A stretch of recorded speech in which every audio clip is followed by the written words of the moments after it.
Hello, welcome back to my YouTube channel. എന്തൊക്കെയുണ്ട് വിശേഷം? എല്ലാവരുടെയും ഓണം ആഘോഷങ്ങളൊക്കെ എവിടെ എത്തി? ഇന്ന് നമ്മൾ വെറുതെ ടൗണിലേക്ക് ഇറങ്ങിയതാണ് കേട്ടോ. പാലക്കാടിൻ്റെ ഓണം വൈബ്സ് ഒക്കെ ഒന്ന് അറിഞ്ഞു വരാം. ഇന്ന് സോനുവിൻ്റെ സ്കൂളിൽ ഓണം സെലിബ്രേഷൻ ആണ്. അപ്പോൾ ആദ്യം നമുക്ക് സോനുവിനെ വിളിച്ചിട്ട് വേണം നമുക്ക് ബാക്കി കാര്യങ്ങളൊക്കെ ചെയ്യാനൊക്കെ ആയിട്ട്.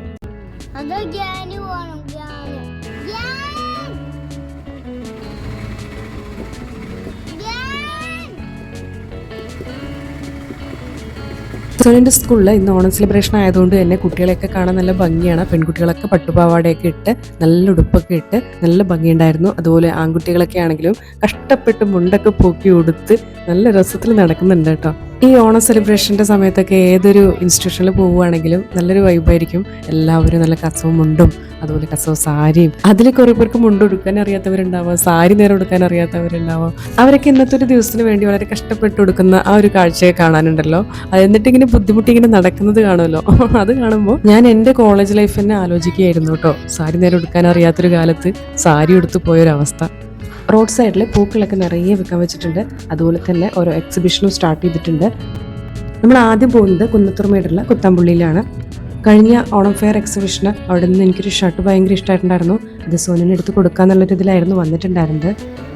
എല്ലാ കടകളിലും ഇതുപോലെ ഓണാശംസകളുടെ ഓരോ ബോർഡൊക്കെ കാണാം. നല്ല തിരക്കുണ്ടായിരുന്നു. ഡെക്കാത്തലിൻ്റെ ഓപ്പോസിറ്റ് ആണ് കേട്ടോ. അങ്ങനെ ഞങ്ങൾ ഷോപ്പിംഗ് എല്ലാം കഴിഞ്ഞു അവിടെ നിന്ന് ഇറങ്ങി. നമുക്കിനി വേറെ കുറച്ച് പരിപാടികളുണ്ട്. കോട്ട മൈതാനത്തിൻ്റെ മുന്നിൽ ഇതുപോലെ നിറയെ കച്ചവടക്കാരുണ്ട്. അതുപോലെ തന്നെ ഉള്ളിൽ ഓണച്ചമയം എന്ന പേരുള്ള ഒരു എക്സിബിഷൻ നടക്കുന്നുണ്ട്. അത് മെയിനായിട്ട് ഓണം റിലേറ്റഡ് ആയിട്ടുള്ള എക്സിബിഷനാണ്. അപ്പം വെറുതെ ഒന്ന് കയറി നോക്കണമെന്നുണ്ടായിരുന്നു. ഞങ്ങൾ വണ്ടി സൈഡിൽ പാർക്ക് ചെയ്തിട്ട് ഉള്ളിലേക്ക് ഒന്ന് കയറി നോക്കി. പക്ഷേ ഇപ്പോൾ സമയം ഏകദേശം 1 മണിയായിട്ടേ ഉള്ളൂ. 3 മണിയാവുമ്പോഴാണ് എക്സിബിഷൻ സ്റ്റാർട്ട് ചെയ്യുന്നത്. വഴിയോര കച്ചവടക്കാർ പൂക്കൾ നിറയെ വിൽക്കാൻ വെച്ചിട്ടുണ്ട് കേട്ടോ. നല്ല വിലയുണ്ട്. അതുപോലെ തന്നെ ഇതുപോലെ മാവേലിയൊക്കെ വെച്ചിട്ടുണ്ട്. സപ്ലൈകോയുടെ ഓണക്കിറ്റ് വിതരണമൊക്കെ ഇവിടെ സ്റ്റാർട്ട് ചെയ്തിട്ടുണ്ട്. പക്ഷേ എല്ലാം 3 മണിക്കാണെന്ന് മാത്രം. അങ്ങനെ ഞങ്ങൾ വെറുതെ അതിലൂടെയൊക്കെ ഒന്ന് നടന്നു. അപ്പോഴാണ് സോനുവിന് ഒരു കൂളിംഗ് ഗ്ലാസ് വേണമെന്ന് പറയുന്നത് കേട്ടോ. അപ്പം അത് കണ്ടപ്പോൾ തന്നെ അവർ വേണമെന്ന് വാശി പിടിച്ചപ്പോൾ ശരി വാങ്ങിച്ചു കൊടുക്കാമെന്ന് വിചാരിച്ചു. വെറുതെ ഞാനും ഒന്ന് വെച്ച് നോക്കി.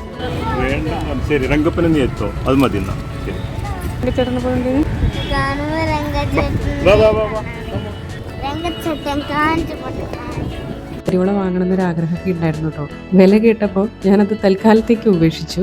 ഡസൻ 50 രൂപയാണ് കേട്ടോ. പിന്നെ അങ്ങനെ അത്യാവശ്യമൊന്നും ഉണ്ടായിരുന്നില്ല, അതുകൊണ്ടാണത് വേണ്ടാന്ന് വെച്ചത്. അവിടെ എത്തിയപ്പോഴാണ് സോനു വാടികയിലേക്ക് ഒന്ന് പോകണമെന്ന് പറഞ്ഞത്. അങ്ങനെ ഞങ്ങൾ പോകുമ്പോഴാണ് ഒരു യൂട്യൂബർ ആയിട്ടുള്ള ഒരു ചേച്ചിനെ കണ്ടത്. ജംഷഡ്പൂരിയൻ ഫാമിലി, അതാണ് അവരുടെ ചാനലിന്റെ പേര്. അവര് ട്രാവൽ വ്ളോഗ്സ് ഒക്കെ ചെയ്യാണ്. അങ്ങനെ ഞങ്ങൾ നടക്കുമ്പോഴാണ് ഒരു കല്യാണക്കാരെ കണ്ടത്. സോനുവിന് ഹാപ്പി മാരീഡ് ലൈഫ് എന്ന് പറയാൻ ഭയങ്കര ഒരു ആഗ്രഹം. അങ്ങനെ പറഞ്ഞപ്പോൾ അവന് തന്നെ ഒരു നാണം വന്നു കേട്ടോ.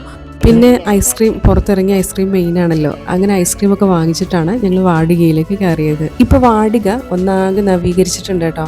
കുറേ പുതിയ സംഭവങ്ങളൊക്കെ കൊണ്ടുവന്നിട്ടുണ്ട്. അതിന്റെ ഭാഗമായിട്ടാണ് ഇതേ ഫ്രണ്ടിൽ കാണുന്ന ഇതുപോലുള്ളൊരു രൂപമൊക്കെ. അതുപോലെ ഉള്ളിൽ കയറുമ്പോഴും നിറയെ മാറ്റങ്ങളൊക്കെ ഉണ്ട്.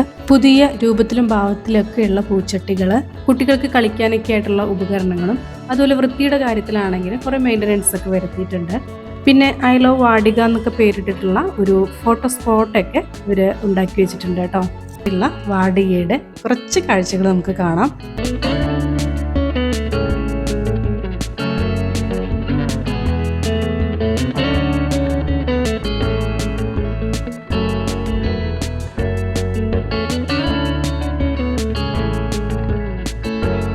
ഇത് ഇപ്പോൾ കൊണ്ടുവന്ന പുതിയൊരു ഐറ്റാണെന്നാണ് എനിക്ക് തോന്നുന്നത്. കാരണം നമ്മൾ സാധാരണ കണ്ടുവരുന്നത് പോലെ ഇതിൻ്റെ കവറിങ്ങിലുള്ള പ്ലാസ്റ്റിക്കുകളൊക്കെ കുറേയൊന്നും അഴിച്ചു മാറ്റിയിട്ടില്ല. അതുകൊണ്ടാണ് ഇത് പുതിയതാണെന്ന് പറയാൻ കാരണം. മുമ്പൊക്കെ പലതും തുരുമ്പിച്ച രീതിയിലൊക്കെ ഉണ്ടായിരുന്നു. പക്ഷെ ഇപ്പോൾ പുതിയ ഐറ്റംസ് ഒക്കെ കൊണ്ടുവന്നപ്പോൾ കുട്ടികൾക്ക് കളിക്കാൻ നമുക്കും വിശ്വസിച്ച് വിടാനൊക്കെ ആയിട്ട് നല്ലൊരു അറ്റ്മോസ്ഫിയർ ആണ് കേട്ടോ.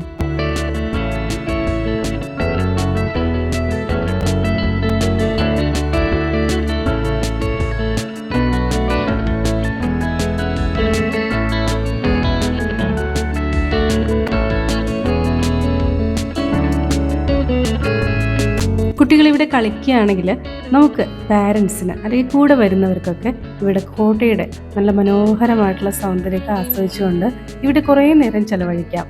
പ്രത്യേകിച്ചും പ്രകൃതി ഭംഗിയൊക്കെ ഇഷ്ടമുള്ളവർക്കാണെങ്കിൽ ഇവിടെ ആസ്വദിക്കാൻ ഒരുപാടുണ്ട് കേട്ടോ.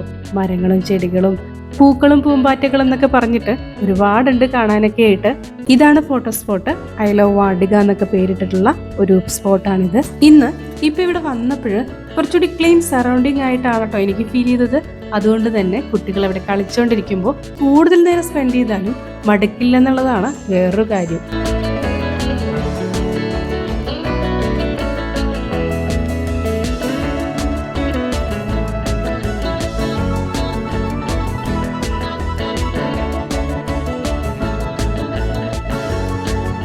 കുട്ടികൾക്കായിട്ടുള്ള ആക്ടിവിറ്റീസിൽ ഇത് ഇവിടെ പുതിയതാണ്. പക്ഷെ കുറച്ചുകൂടി സ്ലോപ്പ് ഉണ്ടായിരുന്നെങ്കിൽ ഒന്നുകൂടി നന്നായേനെന്ന് എനിക്ക് തോന്നിപ്പോയി. കാരണം ഒരു 7 വയസ്സിന്റെ മുകളിലൊക്കെ ഉള്ള കുട്ടികൾക്കൊക്കെ ഇത് ഉപയോഗിക്കുകയാണെങ്കിൽ കുറച്ചുകൂടി കുത്തനെയാണെങ്കിൽ കുറച്ചുകൂടി നന്നായിരിക്കും എന്ന് എനിക്ക് തോന്നി.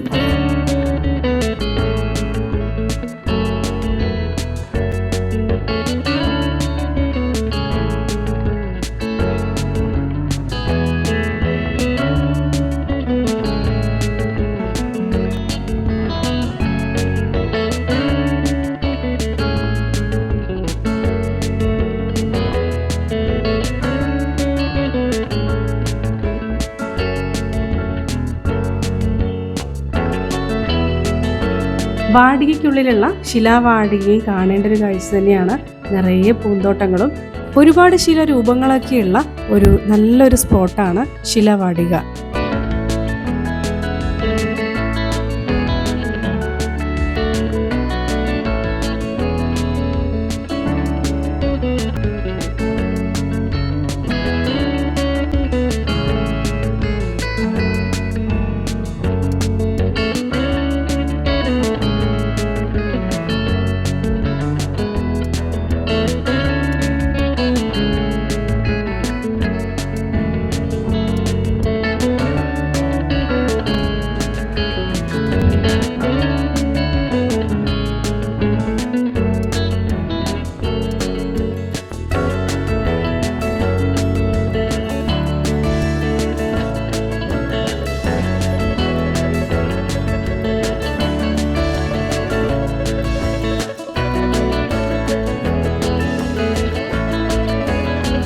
വാടികയിലേക്ക് കടക്കുന്നവര്, കുട്ടികളുടെ പാർക്കെല്ലാം കഴിഞ്ഞ് ഈ ശിലാവാടികയിലേക്ക് എത്തുന്നവര് വളരെ കുറവായിരിക്കും.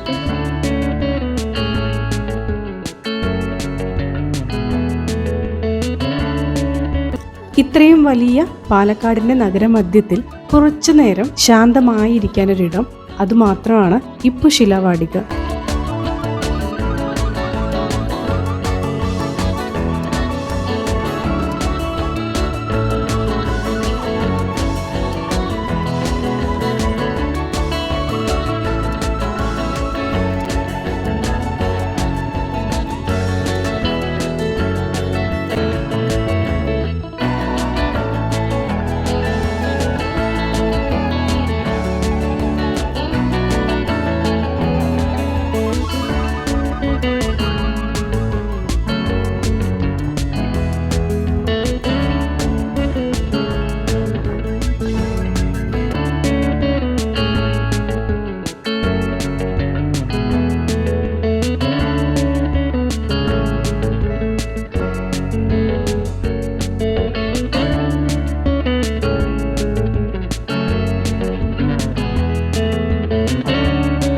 സത്യത്തില് ഇന്ന് ഒരുപാട് പ്രതീക്ഷകളുമായിട്ടാണ് വീട്ടിൽ നിന്നും ഇറങ്ങിയത്. ഒരുപാട് കാഴ്ചകളൊക്കെ കാണാനുണ്ടായിരുന്നു. മഴ തുടങ്ങിയത് കൊണ്ട് തന്നെ, ശക്തമായിട്ടുള്ള മഴ ഉണ്ടാവുന്നുള്ളത് കൊണ്ട് തന്നെ തൽക്കാലം ഇവിടെയുള്ള ചുറ്റുവട്ട കാഴ്ചകളിൽ ഒതുക്കാമെന്ന് വിചാരിച്ചു. മഴയാണെങ്കിലും വെയിലാണെങ്കിലും കോട്ടയ്ക്കുള്ളിലെ ഭംഗി അതൊരു പ്രത്യേക ഭംഗി തന്നെയാണ്. കോട്ടയ്ക്ക് പുറത്തു വന്നാലോ, ഇപ്പൊ ഓണക്കാലം ആയതുകൊണ്ട് തന്നെ കോട്ടയ്ക്ക് മുന്നിലുള്ള റോഡിന്റെ ഒരു വശം ചേർന്ന് പൂക്കച്ചവടക്കാരും മറുവശം ചേർന്ന് തുണിക്കച്ചവടക്കാരുമാണ്. ഓരോ വർഷവും എന്തെങ്കിലും പുതിയതായിട്ടുണ്ടാവും. ദേ ഈ ഒരു ഐറ്റം കണ്ടോ, അത് പച്ച കളറിന് വാരിടാനായിട്ടുള്ള ഒരു പ്രത്യേകതരം വിലയാണ്. ഇതിപ്പോ പൂക്കളെ പോലെ തന്നെ ഇലകളും വിൽക്കാൻ തുടങ്ങിയിട്ടുണ്ടെന്നതാണ് വേറൊരു കാര്യം. പക്ഷെ മഴ, ഇതുപോലുള്ള മഴയൊക്കെ സാധാരണക്കാരെയും കച്ചവടക്കാരെയും ഒക്കെ ഒരുപോലെ ബാധിക്കുന്നുണ്ട്. എന്ത് തന്നെയാണെങ്കിലും ആഘോഷങ്ങളും പൊടിപൊടിക്കും, കച്ചവടവും പൊടിപൊടിക്കും.